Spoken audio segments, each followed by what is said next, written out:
Very shy. I'm very shy and tiny, yeah.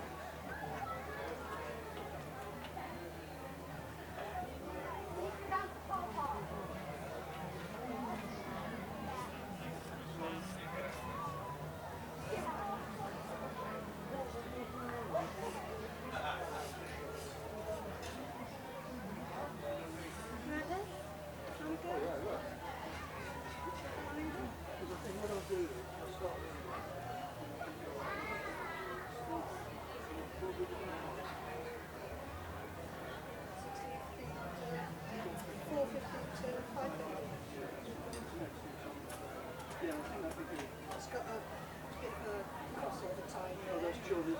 Yeah. He's just going to He's on his own on that one.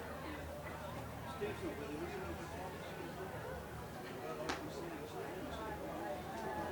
Steve Hill? Yeah. No, I haven't seen him. So shall I introduce you then? You can go. Yeah, go on, that's right. So you first? Yep. Yeah. 1-1. Am I on? Welcome to the next stage in the acoustic tent and Stroud on Water Festival. You're all very lucky to be here today because we've got a fabulous lineup of acts coming up for the rest of the afternoon and into the evening. My name's Marion Miller. I'm just going to be looking after the MC mic for the rest of the day. And I'd like you to put your hands together now and welcome Peter Wyton, the glamorous Grandpa of Gloucester winner overall. Thank you very much. Good afternoon, folks, and welcome to the noisy library. This collection of great works exists as a rejection of that outdated concept, the nice quiet read, which we have consigned to the Venerable Bede's monastic wheelie bin. Every day scores of citizens flood through these doors, select a book of their choice, and begin to give vociferous voice, which is why I'm using this microphone, otherwise I couldn't possibly make myself heard above the cacophony of the bellowed as opposed to the spoken word. In this establishment, the staff don't say shush, they yell oi, mush, here's the first edition of Francis Bacon's Advancement of Learning, start turning the pages, try to look a bit more cheerful, and give us an earful. We don't want tedious academic tossers creeping around browsing, we want dossers lurching in, carousing, spreading their beer bellies all over the philosophy shelves, and really letting themselves go on Jean-Paul Sartre and Aristotle, in between swigs from the tequila bottle thoughtfully provided by the senior archivist, who is himself more or less permanently inebriated. Within a few feet of where I'm standing, about 40 individuals are ranting away perfectly happily from a variety of titles. My trained ear can detect recitals from Shakespeare, Homer, Orwell, Shelley, and somebody seems to be giving particular verbal welly to the unexpurgated version of Lady Chatterley. That'll be the Archbishop. He pops in every Saturday. And on the occasion when some eccentric actually wants to take a book home, our Miss Newcomb headbutts the borrower with her date-stamped forehead, which you might think rather horrid, but she's got a 100% record behind her. In 25 years she's never had to issue a single second reminder, which completes our tour. Any questions? Lady over there beside the potted palms? Banned books. We never stop All Quiet on the Western Front or Silence of the Lambs. Thank you.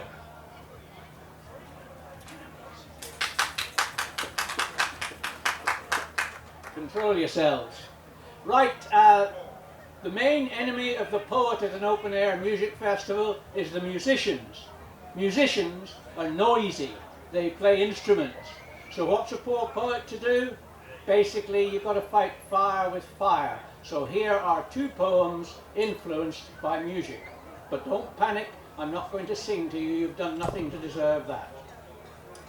Queues in the street to the stadium door, silver-haired swingers squealing more, more, more. Staggering on stage, half dead, half canned, comes the mortal remains of a 60s band.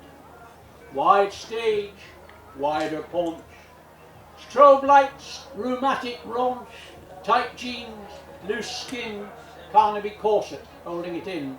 Up at the mic there's a skinny old bloke, foaming in his false teeth, squeezing in his throat, crowd in a frenzy, singer on his knees, St. John's can't cope with the coronaries. Bass guitarist, spaced out. Drummer's got chronic gout. Keyboardist, arthritic, bald, knock-kneed and paralytic. Lead singer drives home with his wife. For the first time in his sinful life, gives no groupie a one-night stand. It's the last performance. It's the last performance. It's the last performance of a 60s band. Thank you. Second musically orientated poem.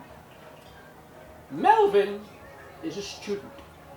Melvin's got no dosh. Can't afford to go pubbing and clubbing and scoffing fancy nosh. Melvin's in his bedsit, pretending he's a star, spinning his air guitar. And while he improvises, Melvin fantasises as his ghetto blaster screeches that he's one of the Manic Street preachers. There's 1,000 Melvins growing up between Inverness and Southampton, all convinced that one fine day there'll be greater gods than Clapton.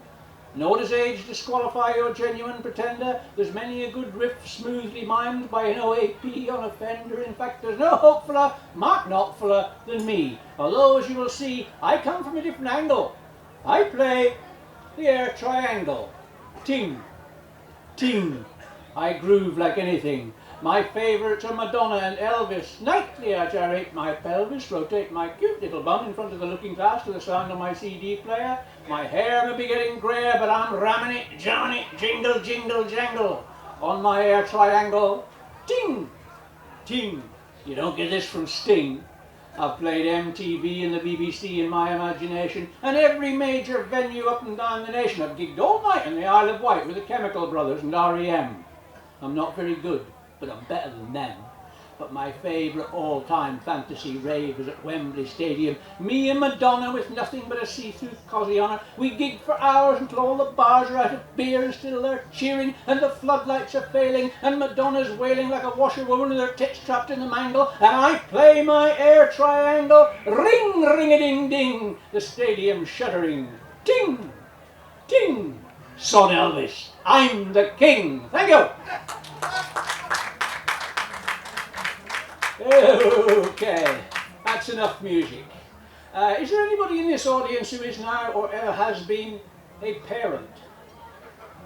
This is for you. It's called Dad's Taxi Service. Yeah, they're all saying. I have chauffeured my children from the cradle to the nave, from here to maternity. I have left no avenue unexplored within a 25-mile radius of my own front doorstep. I have lurked, engine revving outside, smash and grab jelly parties, poised for a swift getaway. I have curb crawled, petrified of being mistaken for a pervert, past scout huts and ballet classes. I have boldly burst into rave venues where wrinklies are unwelcome and gratitude rationed. I have seen in my rearview mirror backseat passion that would send Madonna screaming home to her mom. Now, for the very first time, I have orders to ferry home our diuretic grandspawn. Thank you.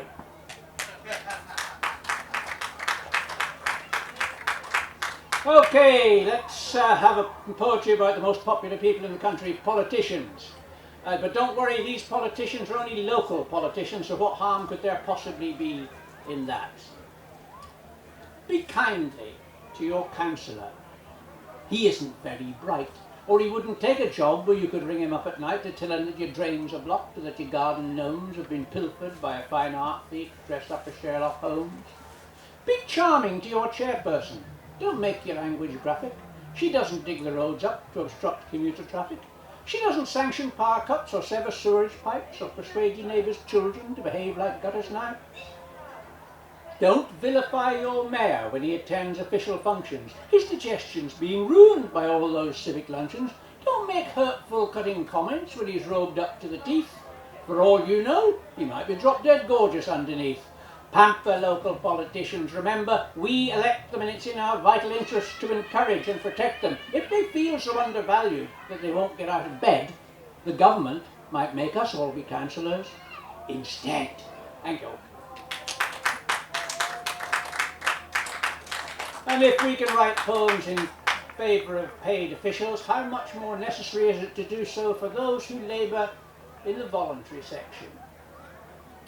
The ladies of the charity shop were given a brand new till. They never got the hang of it, and now they never will. They only approached it in groups of 3 with expressions of loathing and pain, one to press buttons, one to have kittens, and one to try it again. The ladies of the charity shop were a most harmonious clique. They all popped in on a rota basis at least 3 mornings a week to drink gallons and gallons and gallons of tea and have a good chinwag about cardigans, ornaments, wrestling tournaments, gallbladders, goiters and gout. The ladies of the charity shop maintained with no hint of apology that they never expected to find themselves at the forefront of till technology. The old model suited them down to the ground. If they wanted to put in some cash and the drawer got jammed, they bothered and damned and gave it a good old bash.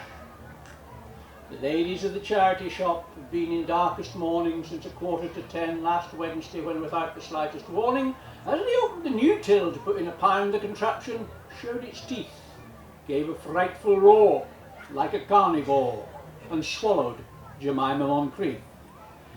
The ladies of the charity shop phoned divisional headquarters. No repairman came, but a TV crew and a posse of press reporters. One asked the ladies a question with a tabloid glint in his eye. Was the victim nude? They said, "Don't be rude, this isn't the WI." The ladies of the charity shop have sold off all their stock to a nice young man with a transit van and a store on Camden Lock. At their manager's suggestion, they all went on the spree, got merry on sherry on the Brittany ferry, and buried the till at sea. Thank you.